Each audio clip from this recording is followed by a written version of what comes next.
আসসালামু আলাইকুম, তমিস কুকিং সেন্টারে আপনাদের স্বাগতম। আজ নতুন আরেকটা ভিডিও নিয়ে আপনাদের সামনে হাজির হয়েছি।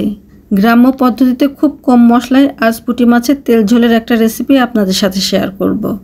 এইভাবে পুঁটি মাছ রান্না করে গরম ভাতের সাথে খেলে এর স্বাদ বহুদিন পর্যন্ত আপনাদের মুখে লেগে থাকবে।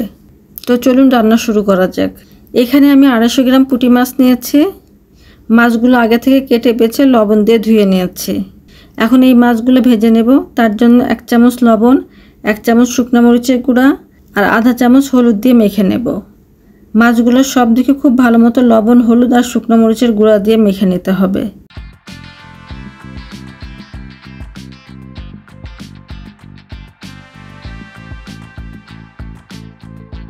এখন মাছগুলো মাখানো হয়ে গেছে। এটাকে একপাশে সরিয়ে রেখে চুলাতে মাছ ভাজার জন্য একটা প্যান বসিয়ে দিয়েছি। রেগুলার রান্নার তেল দিলাম 5 টেবিল চামচ মতো। এই তেল দিয়েই আমি পুরো রান্নাটা করে নেব, তাই তেলের পরিমাণটা একটু বেশিই দিলাম। এখানে আমি সয়াবিন তেল ব্যবহার করছি। আপনারা সরিষার তেল বা অন্য যে কোনো তেল দিয়ে রান্না করে নিতে পারবেন। তেলটা গরম হলে পুঁটি মাছগুলো দিয়ে দিলাম। আমি এক ব্যাচেই সব মাছগুলো ভেজে নেব, আর খুব বেশি কড়া করে ভাজবো না। ছোট মাছ বেশি কড়া করে ভাজলে এর আসল টেস্টটাই নষ্ট হয়ে যায়।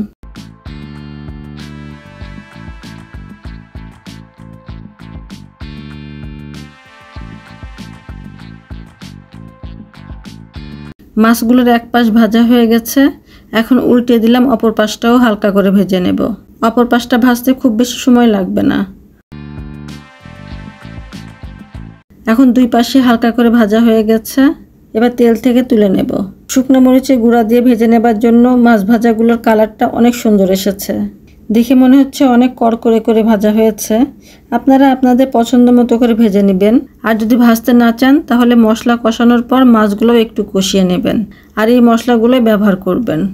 মাছগুলো ভেজে নেবার পর যে অবশিষ্ট তেল ছিল, সেই তেলের মধ্যে 1 চামচ আস্ত জিরা আর আধা চামচ কালো জিরার ফোড়ন দিয়ে নিলাম।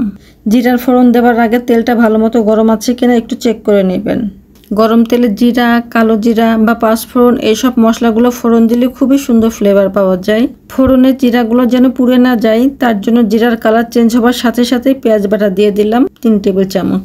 এই সময় চুলার ফ্লেমটা অবশ্যই লোতে রাখবেন, নইলে বাটা মশলা বা তেল ছিটে গায়ে আসতে পারে। এবার 1.5 চামচ রসুন বাটা দিয়ে দিলাম।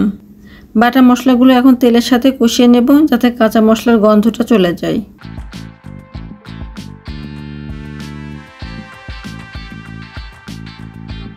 যখন বাটা মশলাটা একটু ভাজা ভাজা হয়ে আসবে আর মশলা থেকে তেল ছেড়ে আসবে, তখন 1/2 চামচ হলুদের গুঁড়া আর 1.5 চামচ শুকনো মরিচের গুঁড়া দিয়ে দিলাম। সব মশলাগুলো আবারও মিনিট খানিক কষিয়ে নেব। এখন লবণটা দিয়ে দিলাম। মাছ ভাজার সময় লবণ দিয়ে মাছটা ভাজা হয়েছিল। আবার মাছ ভাজার তেলটাও আমি মাছ রান্নাতে ব্যবহার করছি, তাই লবণটা একটু হাতে রেখেই দিলাম, যাতে পরে টেস্ট করে ব্যালেন্স করে নিতে পারি। মশলাগুলো ভালো মতো কষিয়ে নেবার জন্য একটু পানি দিয়ে দিলাম। তারপর নেড়েচেড়ে মশলাগুলো ভালো মতো কষিয়ে নেব।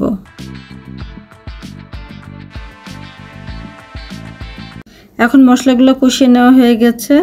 ঝোলের পানি দিলাম 2 কাপের মতো, আর এই পানিটা উষ্ণ গরম ছিল। রান্নাতে গরম পানি ব্যবহার করলে রান্নার স্বাদ অনেক বেড়ে যায়। ঝোলের পানিটা ফুটে উঠেছে। এখন আগে থেকে ভেজে রাখা মাছগুলো দিয়ে দিলাম। মাছগুলো নেড়েচেড়ে ঝোলের মধ্যে ডুবিয়ে দিতে হবে। এবার ঢাকা দিয়ে রান্না করে নেব।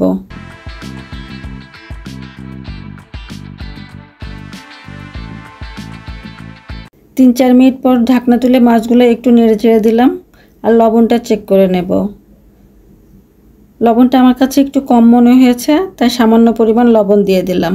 লবণটুকু নেড়েচেড়ে ঝোলের মধ্যে মিশিয়ে নিলাম, যাতে লবণটা সব দিকে সমানভাবে মিশে যায়। এখন 4টা কাঁচা পাকা কাঁচামরিচের কুচি দিয়ে দিলাম। রান্নার শেষে কাঁচামরিচ দিলে মাছের ফ্লেভারটা খুব সুন্দর আসে।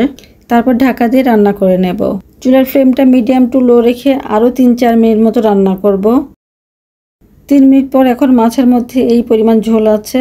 চাইলে এর থেকে কম বা বেশি রাখতে পারেন। মাছগুলো যেহেতু আগে থেকে ভেজে নেওয়া আর মশলাগুলোও ভালো মতো কষিয়ে নেওয়া, তাই আপনারা আপনাদের পছন্দ মতো ঝোল রাখতে পারবেন।